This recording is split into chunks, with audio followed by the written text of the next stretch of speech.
வணக்கம். குறவஞ்சின்னு ஒரு பேரை கேள்விப்பட்டிருக்கீங்களா? இது வெறும் ஒரு டான்ஸ் ஃபார்ம் மட்டும் இல்ல. இதுல இசை, நாடகம், ஏன் குறி சொல்ற ஒரு மர்மம் கூட கலந்திருக்கு. இது ஒரு அற்புதமான தமிழ் கலை வடிவம்.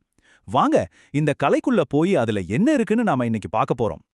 சரி, முதல்ல ஒரு கேள்வி. நடந்தத, நடக்கிறத, நடக்கப் போறத இந்த 3 காலத்தையும் ஒரே மேடையில சொல்ற ஒரு நாடகம் சாத்தியமா? ஆனா குறவஞ்சி அதத்தான் செய்யுது. இது வெறும் ஒரு நாடகமா மட்டும் இல்லாம நம்ம விதியையும் எதிர்காலத்தையும் சொல்ற ஒரு கலையா இருக்கு. இதுக்கு ஒரு சூப்பரான எடுத்துக்காட்டு தான் திருக்குற்றால குறவஞ்சி. நாம இன்னைக்கு பண்ண போறது என்னன்னா, இந்த மாதிரி படைப்புகளுக்கு உள்ள இருக்கிற அந்த ப்ளூ பிரிண்டை எடுத்து பார்க்க போறோம். இது வெறும் ஒரு புத்தகம் இல்ல, ஒரு முழுமையான நாடக அனுபவத்தோட வரைபடம்னே சொல்லலாம். குறவஞ்சியோட ஸ்பெஷாலிட்டியே என்னன்னா அது டைமோட விளையாடுறது தான். அதாவது கடந்த காலம், நிகழ்காலம், எதிர்காலம் இது மூணையும் ஒன்னா சேர்த்து ஒரு அழகான கதையா சொல்றது தான். வாங்க அத பத்தி விரிவா பாப்போம். சிம்பிளா சொல்லணும்னா, நேத்து, இன்னைக்கு, நாளைக்கு இது மூணையும் ஒன்னா சேர்க்கறது தான் குறவஞ்சி. குறிப்பா அந்த குறத்தி கேரக்டர் மூலமா பாஸ்ட்ல நடந்த விஷயங்கள், பிரசன்ட்ல இருக்கிற தவிப்பு, ஃபியூச்சர்ல என்ன நடக்கப் போகுதுன்னு எல்லாமே ஒரே ஸ்டேஜ்ல சந்திக்குது. இந்த டைம் டிராவல் தான் குறவஞ்சிய அவ்ளோ சுவாரஸ்யமாக்குது. ஓகே, எந்த ஒரு குறவஞ்சி கதை எடுத்தாலும் அதுக்குன்னு ஒரு ஃபிக்ஸட் ஃபார்முலா, ஒரு ப்ளூ பிரிண்ட் இருக்கு. கதை எப்படி ஆரம்பிச்சு, எப்படி டெவலப் ஆகி கிளைமேக்ஸ்க்கு போய் முடியுதுன்னு இந்த 5 ஸ்டேஜ் தான் முடிவு பண்ணும். இது ஒரு கட்டிடத்தோட வரைபடம் மாதிரின்னு நினைச்சுக்கோங்க. டெக்னிக்கலா இதுக்கு ஒரு பேர் இருக்கு. ஐவகை சந்திகள். சந்திகள்னா ஜாயின்ட்ஸ், அதாவது மூட்டுக்கள். கதைக்கு ஒரு ஷேப் கொடுக்கிற 5 முக்கியமான ஜாயின்ட்ஸ்னு வச்சுக்கோங்களேன். இந்த அமைப்பை புரிஞ்சுக்கிட்டாலே குறவஞ்சியோட கதையை நமக்கு புரிஞ்சிடும். அப்போ அந்த 5 ஸ்டேஜ் என்னன்னு பார்க்கலாமா? முதல்ல முகம். இங்க தான் ஹீரோயினுக்கு ஹீரோ மேல காதல் வருது. கதைக்கான விதை இங்க தான் உழுகுது. அடுத்து பிரதிமுகம். அந்த காதல் செடி மாதிரி வளர்ந்து ஹீரோயினுக்கு ஒரு பக்கம் சந்தோஷத்தையும் இன்னொரு பக்கம் தவிப்பையும் கொடுக்குது. மூணாவதா கருப்பம். இதுதான் கிளைமேக்ஸ். தன்னோட காதலுக்கு ஒரு வழி தெரியாம தவிக்கிற ஹீரோயினுக்கு உதவ இப்போதான் நம்ம குறத்தி என்ட்ரி கொடுக்குறாங்க. நாலாவதா விளைவு. குருத்தி குறி சொல்லிட்டு போனதும் கதையோட டென்ஷன் கொஞ்சம் குறைய ஆரம்பிக்குது. கடைசியா துய்த்தல், அதாவது முடிவு.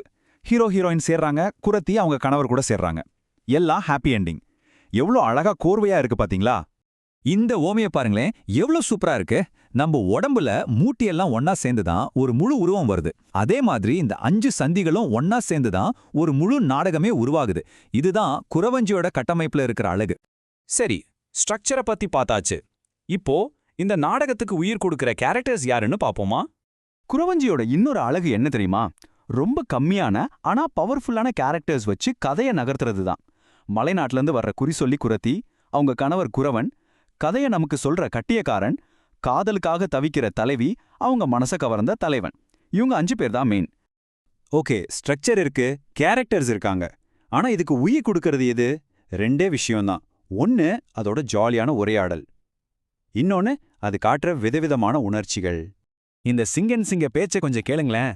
இத்தனை நாளா என்கிட்ட சொல்லாம எங்கடி போன சிங்கி? அதுக்கு சிங்கி சொல்றாங்க, கூந்தல் உள்ள மாதருக்கு குறி சொல்ல போனேனடா சிங்கா. இது வெறும் கேள்வி பதில் மாதிரி இல்ல, அதுல ஒரு மியூசிக், ஒரு விளையாட்டுத்தனம் இருக்கு பாத்தீங்களா? இந்த மாதிரி உரையாடல்கள் தான் குறவஞ்சியோட ஜீவன். இது வெறும் வசனம் இல்ல, இதுவே ஒரு பாட்டு மாதிரி. குறவஞ்சிய ஒரு எமோஷனல் ரோலர் கோஸ்டர்னு சொல்லலாம். தமிழ் இலக்கியத்துல சொல்ற வகை சுவைகள், அதாவது 8 விதமான உணர்ச்சிகளையும் இதுல பார்க்கலாம். ஹீரோயினோட சோகத்துல அவலம் இருக்கும், ஹீரோவோட பெருமையில பெருமிதம் இருக்கும், குறத்தி வர்றப்போ ஒரு வியப்பு இருக்கும். இப்படி எல்லா எமோஷனையும் நாம ஃபீல் பண்ண முடியும். இவ்ளோ நேரம் நாம குறவஞ்சியோட அக்குவேரா ஆணிவேரா பிரிச்சு பார்த்தோம். இப்போ ஏன் இந்த கலை இன்னும் நம்ம கலாச்சாரத்துல ஒரு முக்கியமான இடத்துல இருக்குன்னு யோசிப்போம். ஏன் குறவஞ்சி இன்னைக்கும் ஃபேமஸா இருக்கு? ஏன்னா அது ஒரு பர்ஃபெக்ட் பேக்கேஜ். அதுல பாட்டு இருக்கு, டான்ஸ் இருக்கு, கவிதை இருக்கு, தெளிவான ஒரு கதை அமைப்பு இருக்கு, நம்ம மனசுல நிக்கிற மாதிரி கேரக்டர்ஸ் இருக்காங்க. எல்லாத்துக்கும் மேல நம்ம எல்லாருக்குமே நம்ம எதிர்காலத்தை பத்தி தெரிஞ்சுக்க ஒரு ஆர்வம் இருக்கும் இல்லையா? அந்த ஆர்வத்தை இது சரியா பிடிக்குது. அதான் இதோட வெற்றி. சரி, கடைசியா ஒரே ஒரு கேள்வி. அந்த காலத்துல மக்கள் கலையை வச்சு அவங்க எதிர்காலத்தை தெரிஞ்சுக்க ஆசைப்பட்டாங்க. இன்னைக்கு நாம என்ன பண்றோம்?